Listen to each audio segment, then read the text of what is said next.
Arithmetic operators in JavaScript. അതാണ് നമ്മുടെ അടുത്ത ടോപ്പിക്. ഈ അരിത്മെറ്റിക് ഓപ്പറേറ്റേഴ്സ് എന്ന് പറയുമ്പോൾ അതിൽ നമുക്ക് വരുന്നത് plus minus into divided by percentage plus plus minus minus. ഇനി ഇതൊക്കെ എങ്ങനെയാണ് വർക്ക് ആവണമെന്ന് നോക്കാം. ഇപ്പോൾ x equal to y plus 10 ആണ്. വൈയുടെ വാല്യൂ 15 ആണെങ്കിൽ 15 പ്ലസ് 10 അപ്പോൾ നമുക്ക് എക്സിൽ സ്റ്റോർ ചെയ്യപ്പെടുന്നത് 25 ആണ്. അതേപോലെ തന്നെ എക്സ് ഈക്വൽ വൈ മൈനസ് 10 എന്ന് പറഞ്ഞാൽ നമുക്ക് അവിടെ 15 മൈനസ് 10 അപ്പോൾ നമ്മുടെ റിസൾട്ട് 5 ആയിരിക്കും.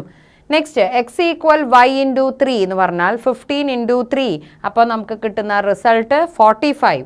Next x equal y by 2 15 by 2 നമുക്ക് കിട്ടുന്ന result 7.5. Next x equal y modulus 2. Modulus 2 എന്ന് പറഞ്ഞാൽ ചെക്കിംഗ് ദ റിമൈൻഡർ ആണ്. അപ്പോൾ എത്രയാണ് നമുക്കിത് ഡിവൈഡ് ചെയ്യുമ്പോൾ കിട്ടുന്ന റിമൈൻഡർ? നമുക്കറിയാം 15 ബൈ 2 എന്ന് പറഞ്ഞാൽ 7 2s are 14 ആണ്. അപ്പോൾ 1 ആണ് നമുക്കിവിടെ റിമൈൻഡർ ആയിട്ട് വരുന്നത്. ഇനി plus plus x equal plus plus y. Plus plus ഫ്രണ്ടിൽ വരുമ്പോൾ 1 ആഡ് ആവുകയാണ് ചെയ്യുന്നത് അഡ്വാൻസ് ആയിട്ട്. അപ്പോൾ നമുക്കിവിടെ പ്ലസ് പ്ലസ് വൈ എന്ന് പറഞ്ഞു കഴിഞ്ഞാൽ നമ്മളുടെ റിസൾട്ട് എന്ന് പറയുന്നത് 15ൻ്റെ കൂടെ 1 ആഡ് ആയി നമുക്ക് കിട്ടുന്നത് 16 ആയിരിക്കും.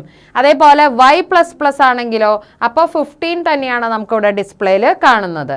ഇനി x equal minus minus y എന്ന് പറഞ്ഞാൽ എന്ത് വരുന്നു?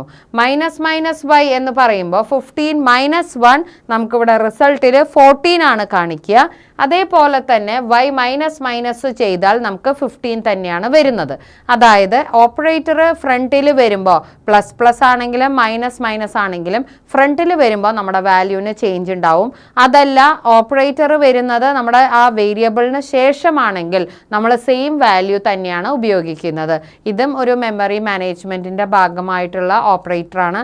അപ്പോൾ പ്ലസ് പ്ലസിനെ നമ്മൾ സാധാരണ ഇൻക്രിമെൻ്റ് ഓപ്പറേറ്റർ എന്നാണ് പറയുന്നത്. മൈനസ് മൈനസിനെ ഡിക്രിമെൻ്റ് ഓപ്പറേറ്റർ എന്നാണ് പറയുന്നത്. അതുപോലെ തന്നെ പെർസെൻറ്റേജ് എന്നുള്ള ആ ചിഹ്നം നമ്മൾ യൂസ് ചെയ്യുന്നത് റിമൈൻഡർ കണക്കാക്കുന്നതിന് വേണ്ടിയാണ്. അതേപോലെ ബൈ നമ്മൾ യൂസ് ചെയ്യുന്നത് കോഷ്യൻ്റ് കിട്ടുന്നതിന് വേണ്ടിയാണ്. പിന്നെ സ്റ്റാർ ആണ് നമ്മൾ മൾട്ടിപ്ലിക്കേഷന് വേണ്ടി യൂസ് ചെയ്യുന്നത്. അപ്പോൾ ഇതെല്ലാം നമ്മൾ അരിത്മെറ്റിക് ഓപ്പറേറ്റേഴ്സ് എന്ന വിഭാഗത്തിലാണ് പെടുത്തുന്നത്. അപ്പോൾ അതനുസരിച്ചുള്ള കറക്റ്റായിട്ടുള്ള ഔട്ട്പുട്ട് നമുക്ക് കിട്ടുന്നു.